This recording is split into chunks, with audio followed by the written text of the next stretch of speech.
some diagnostics on the board.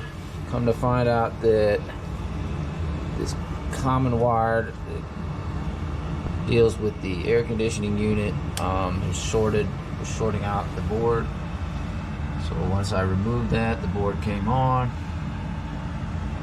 Also, the fuse was blown. I put it in the fuse there. That's probably due to the shorting of the common wire. And once I did that, everything's working properly. We got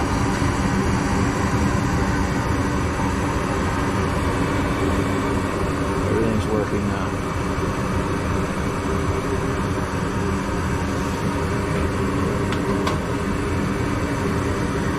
So basically,